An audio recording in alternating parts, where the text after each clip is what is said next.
করেন। আমি আপনাদের কাছে যে কথা বলছিলাম যে আমার বেশি কিছু বলার নেই, আমার শুধু চোখ চলে যাচ্ছে স্কুলটার দিকে। এটাই হচ্ছে বাঁকুড়ার বিশেষত্ব, টেরাকোটা দারুণ দেখতে। আমি বাঁকুড়া সার্কিট হাউসে অনেক ছবি দেখেছি।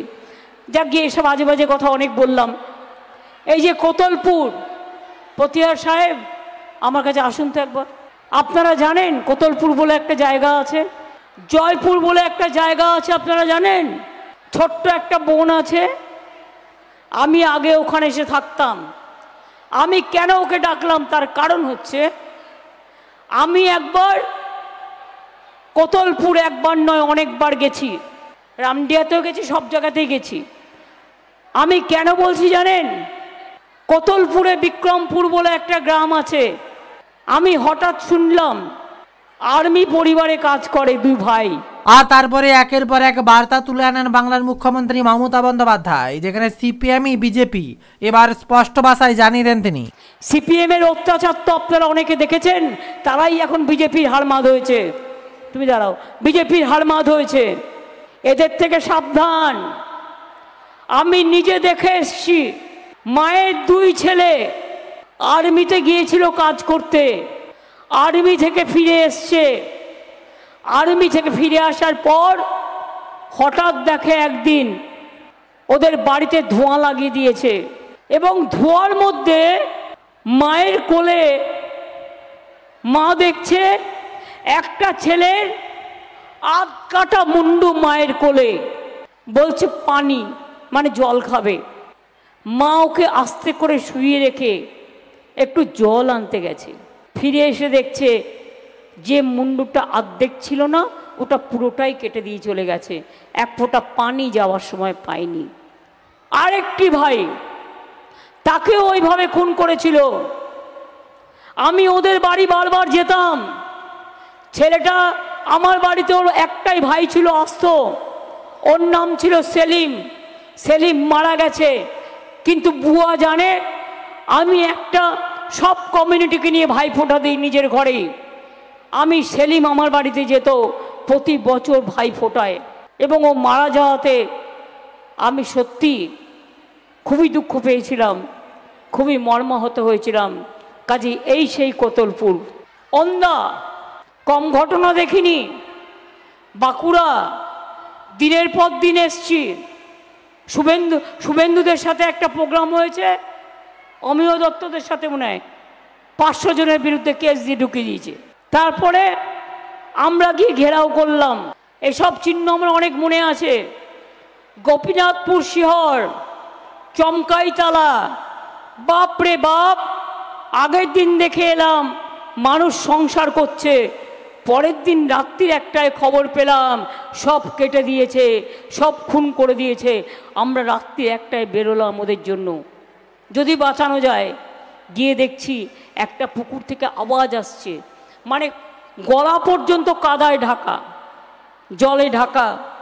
আস্তে করে বলছে দিদি বাঁচান, দিদি বাঁচান। এই দিনও আমি দেখেছি। এই বাঁকুড়ায় মনে রাখবেন, সারেঙ্গা হয়ে একটা পথ ছিল, গড়বেতা হয়ে সাকরাইল দিয়ে একটা পথ ছিল, সুড়ঙ্গ ছিল। সেই সুড়ঙ্গতে সিপিএম মানুষ খুন করত, আর সুড়ঙ্গ দিয়ে নদীর জলে ভাসিয়ে দিত। এসব ঘটনা আমার থেকে ভালো আর কেউ জানে না।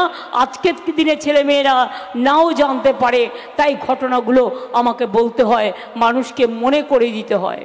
লোকে তো ভয় বেরোতো না, জঙ্গলমহল অশান্ত করে দিয়েছিল, খালি রক্ত, খালি অশান্তি। আজকে বলবেন না বাঁকুড়ার মা ভাই বোনেরা, আজকে বাঁকুড়ায় শান্তি আছে? না থাকলে বলবেন নেই। বাঁকুড়ায় শান্তি আছে, বিষ্ণুপুরে শান্তি আছে, জঙ্গলমহলে শান্তি আছে, ছেলেমেয়েরা ভালো করে পড়াশোনা করছে, আজকে সুযোগ সুবিধা অনেক বেড়েছে। এবার আমি আপনাকে বলবো, বসো, থ্যাংক ইউ। এবার আমি আপনাদের বলবো 4টে পয়েন্ট। আর তারপরে একের পর এক প্রকল্প এবং প্রতিশ্রুতির কথা তুলে ধরে মমতা বন্দ্যোপাধ্যায় কি জানালেন তার দিকেও দেখবো আমরা। 21শে জুলাই ইলেকশনের আগে আমরা আপনাদের প্রতিশ্রুতি দিয়েছিলাম, 4টে প্রতিশ্রুতি দিয়েছিলাম মেনলি। একটা হচ্ছে যদি তৃণমূল জেতে আমরা লক্ষ্মীর ভাণ্ডার করব। আমরা প্রতিশ্রুতি রক্ষা করেছি, এটা হয়েছে। আমরা বলেছিলাম বিনা পয়সায় রেশন দেব, বিনা পয়সায় রেশন পাচ্ছেন। আমরা বলেছিলাম কৃষকদের 10,000 টাকা বছরে দেব, কৃষকরা পাচ্ছেন। যার ক্ষেত মজদুর, যার 1 কাঠাও জমি মাত্র, সেও কিন্তু 4,000 টাকা পাচ্ছে। এবার বলুন, স্টুডেন্টদের স্মার্ট কার্ড করে দেবো বলেছিলাম, 10 লাখ টাকা করে, সেই স্মার্ট কার্ডও করে দিয়েছি। এটা তো বললাম যেটা করেছি, করব বলেছিলাম।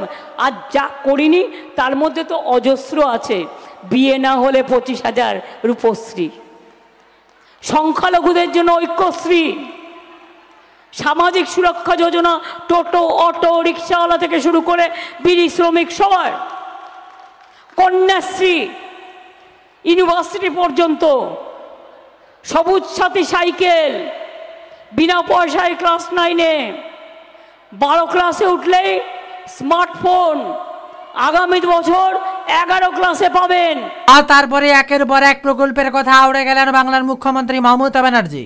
এইভাবে জয় জোহর, তপশিলি বন্ধু, সমব্যথী, মাঝের থান, জাহের থান থেকে শুরু করে, বেরিয়াল গ্রাউন্ড থেকে শুরু করে, গুরুদ্বারা থেকে শুরু করে, গির্জা থেকে শুরু করে, শ্মশান ঘাট থেকে শুরু করে, সবটাই করেছি আমরা। জন্ম থেকে মৃত্যু। আর মোদিবাবু কেন ভোট চাইছেন? এটা আমার ভোট নয়, মোদিবাবুর ভোট। কিন্তু আমার ইন্টারেস্ট আছে, তার কারণ মোদিবাবু হারলে বাংলা জিতবে, কারণ বাংলা তার দাবিগুলো আদায় করে নিয়ে আসবে, আর মানুষের দাবিগুলো। আর এরপরই গেরুয়া শিবিরকে আক্রমণের সুর শুরু করেন মমতা ব্যানার্জি। একের পর এক কড়া ভাষায় আক্রমণ এবং গেরুয়া শিবিরকে মোক্ষম জবাব দেন মমতা বন্দ্যোপাধ্যায়। একটা সিট খুব গুরুত্বপূর্ণ, মনে রাখবেন। তবে এবার কিন্তু মোদিবাবুরা জিতছে না। কদিন আগে বাজারে শেয়ারে ধস নামলো। এবার অমিত শাহ বলছেন, বলতে পারেন না, मॉडल कोड ऑफ कॉन्डक्ट থাকাকালীন शेयर में आप लोग इन्वेस्ट कीजिए, नहीं तो बाद में नहीं मिलेगा। तुम्हें बोल बोल के इलेक्शन होच्छे हारछो और शेयर बाजारे टाका दिते बोलछो। शेयर बाजारे टाका बोलबार अधिकार तुम्हार नहीं, तुम कोड ऑफ कॉन्डक्ट भायोलेट करेछो। तार माने भयटा होये गेछे, लोके टाका तुले निच्छे, सारा विश्व टाका तुले नियेछे। एबार एरा भाबछे 4টে इलेक्शने गेছে, আপনারা জেনে রেখে দিন 543টা সিটে এরা 200 পার হবে কিনা সন্দেহ। বলেছিল না ইসবার 400 পার, আর আমরা বলেছিলাম ইসবার পগার পার। সিটটা কোথা থেকে পাবে? কর্ণাটকে পাবে ঘেচু, কেরালায় পাবে ক্যাচকলা, তামিলনাড়ু তো পাবে নো চান্স, নর্থ ইস্টার্ন ঢুকতেই দেয়নি, হরিয়ানা কৃষকরা ঢুকতে দেয়নি, দিল্লি পাবে নো, রাজস্থান পাবে অনেক কম পাবে, মধ্যপ্রদেশ যা পেয়েছিল তার অনেক কম, উত্তরপ্রদেশ আধা আধি হয়ে যাবে, পাঞ্জাব পাবে পাবে না, বিহার পাবে পাবে না, উড়িষ্যা পাবে পাবে না, বাংলা পাবে পাবে না। তো আসবে সিট কোথা থেকে? অঙ্কটা তো ক্লিয়ার। এবার আমি বলি যে আমরা যেটা বলেছিলাম আমরা করেছি, কিন্তু মোদিবাবু যেটা বলেছিলেন সেটা তিনি কি করেছেন? উত্তরটা আপনারা দেবেন।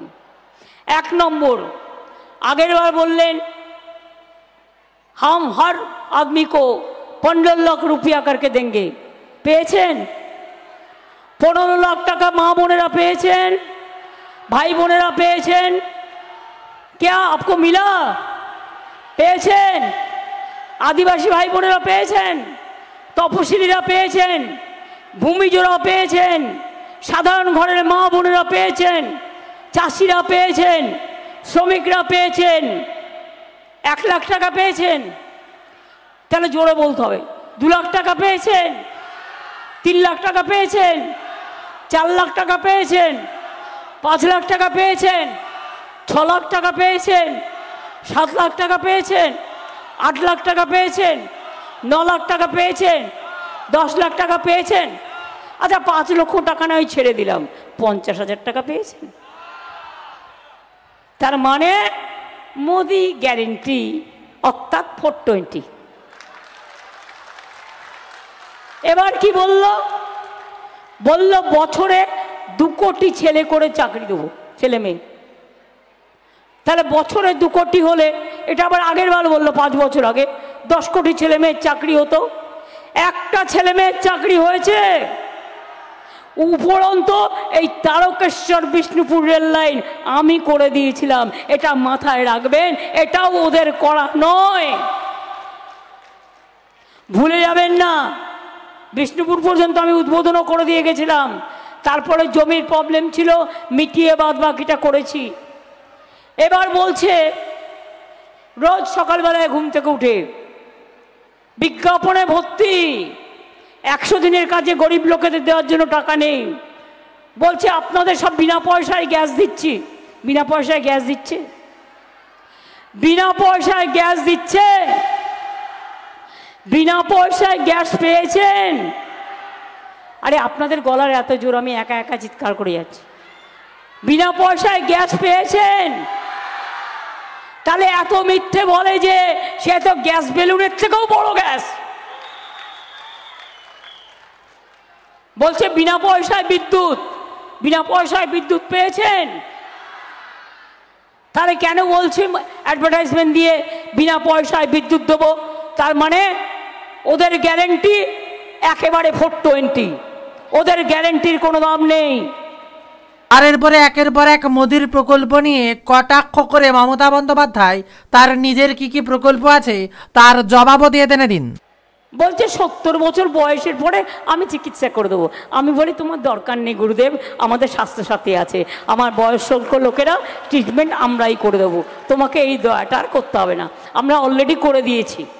এবার আমার নামে একটা মেয়ে জোগাড় করেছে, ছদ্মনাম, গিয়ে বলছে চল বিজেপিকে ভোটটা দিয়ে আসি। জলটা তো উনি দিলেন, উনি ছাই দিলেন।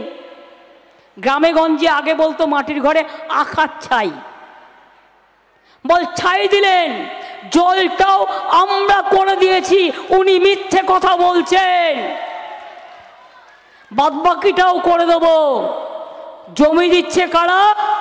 আমরা, রাজ্য সরকার। পাইপ বসাচ্ছে কারা? রাজ্য সরকার। মেনটেনেন্স করছে কারা? রাজ্য সরকার।